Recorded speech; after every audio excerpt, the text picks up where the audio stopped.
But we're not going to have 4 or 5 names on the women's side. There's 2.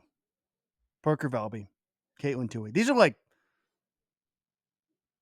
household names. These are like brands. This is like Dallas Cowboys, Pittsburgh Steelers, like Yankees, Red Sox. Just back and forth. Who's going to win? And I think we all agreed, like, Valby's got to be the favorite after the Nutty Come destruction and the time she's been running.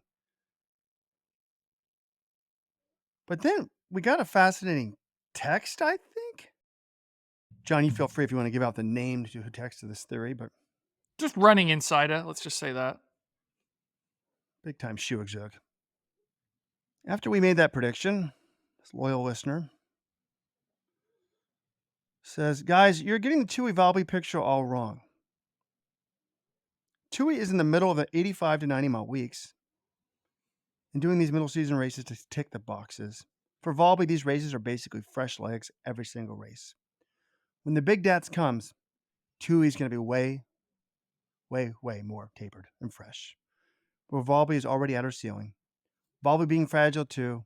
The longer the season, the harder the races, the less her body can sustain it. I expect it to be very much like last year in the end, with only a couple of seconds between them. Valby knows she has to break Tuohy, and Tuohy knows she only needs to be there with 600 meters to go. Plus, don't forget, Valby still doesn't know how to run the tangents. I mean, that lays out the issues at stake here. I think you're not an idiot if you pick Katelyn Tuohy. She's a defending champion, and certainly possible that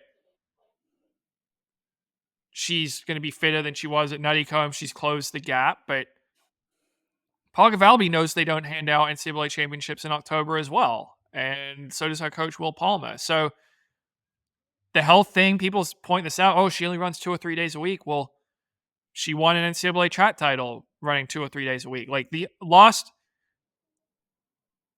14 months of NCAA championships, or even beyond that, she was runner-up in 2022 outdoors in the 5K, runner-up in 2022 cross in 6K, didn't run NCAA indoors in 2023 because she was injured, and then NCAA champion in the 5,000 outdoors. She seems to be healthy. We don't know of any issues going to this one. So they figured out a way that gets her performing at the end of the season for the most part.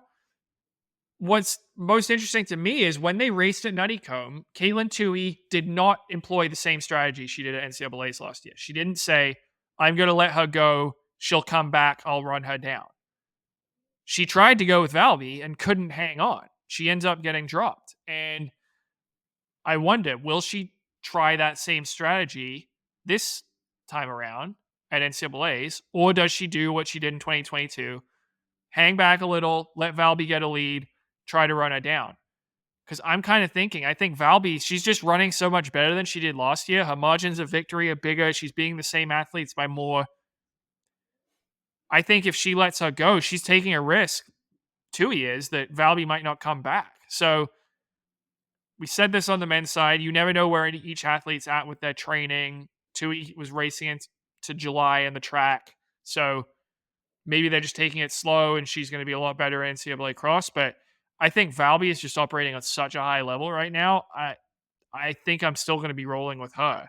But it's going to be fascinating to see how both women. I mean, we know how Valby's going to play it. Valby's going to go out aggressively. The question is, what does Katelyn Tuohy do? Either way, it's going to be fascinating. Takes guts to let her go like she did last year, but I think she's going to go with her.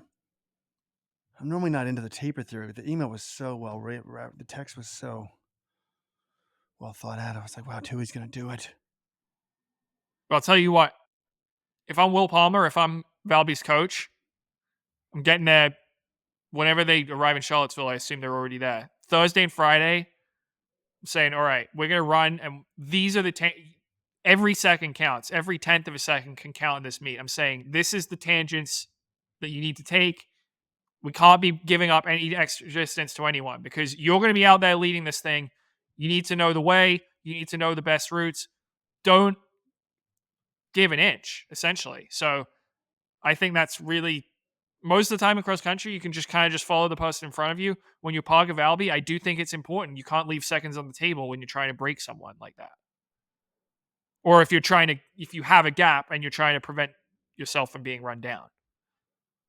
Here's a trivia question for Weldon, not for John, because I know John will know the answer. Who is the last woman to repeat as NCAA cross country champion? Looking back at these names, how many of these other people even had the opportunity to repeat? Sally Kipyego. Wow. Sally Kipyego is the second to last woman to repeat. Sally won 3 straight, 2006, 7, and 8.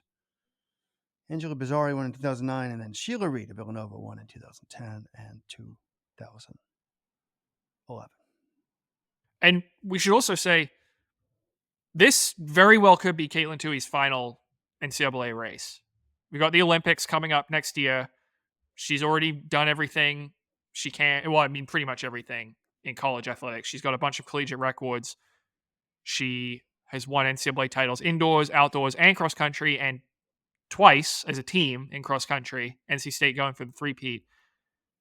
At this point, I think it makes sense to just say, all right, instead of worrying about getting a qualifying mark for NCAA indoors and then going there and doubling up and all that sort of stuff, you turn pro, you sign a nice lucrative endorsement contract, and you put everything into trying to make the 2024 Olympic team. So I would expect this to be Katelyn Tuohy's final NCAA race. And you expect it to end with a loss. Is that correct, John? I've not read your preview. I haven't written the preview yet. I want to wait to make my official picks on Friday for individuals, but I'm leaning towards Valby. Please ask Miss Hennis or Miss Tuohy if the taper theory is correct. Because otherwise, I'd have to go with Valby too. I was going to make a shirt 2E equals victory, like an Einstein type shirt. I mean, this is crazy to think, but this is a big race for Katelyn Tuohy. She gets beat here. Why is it crazy to think the NCAA cross country championships are a big race? I'm just saying, we said this about someone this year in the Worlds, like your whole view of them could change. But if she gets smoked here, I mean, John mentioned it, the Olympics to begin with, even if she wins. You mentioned the Olympics, John. There's no guarantee she's on the Olympic team. I guess just real quick, yes or no, is Katelyn Tuohy on the 2024 Olympic team? No. Without analyzing it, No. yeah, I would have to say no right now too. Unless there is a big taper, she goes to altitude and goes another level. She's not at that level right now. She's not beating Elise Cranny if Cranny's healthy. Alicia Monson just set the American record, and then you've got someone like Natasha Rogers or Carissa Schweizer if she's healthy. I think I would say no, but one of them might get injured. What about Ellie Hennis? Ellie Hennis is good. There's a lot of women in that like 1440s range, high 1440s, low 1450s that Tuohy hasn't run yet. So yeah, it's certainly far from a slam dunk. She's on the team. In a weird way, this reminds me of the Cooper Tier Cole Hawker thing. I want to know what Coach Lori Hennis thinks of the talent level between her own daughter and Katelyn Tuohy. Like people at some level, the average fan thinks, oh, Tuohy's way more talented.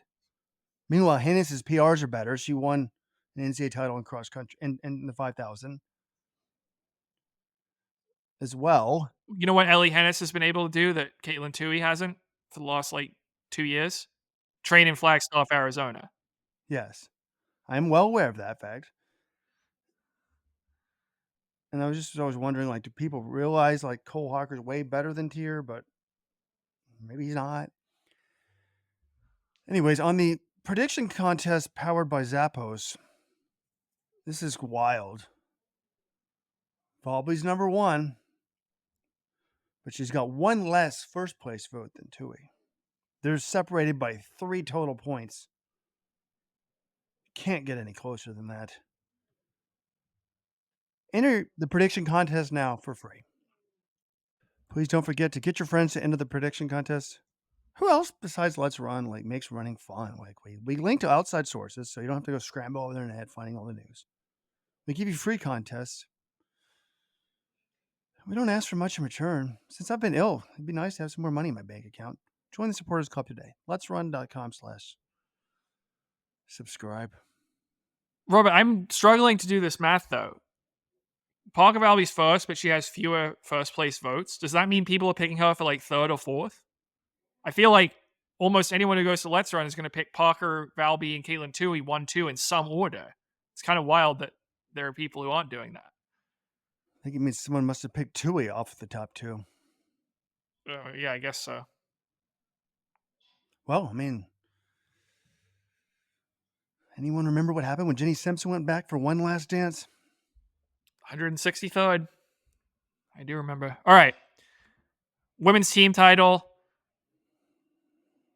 Of the 4 races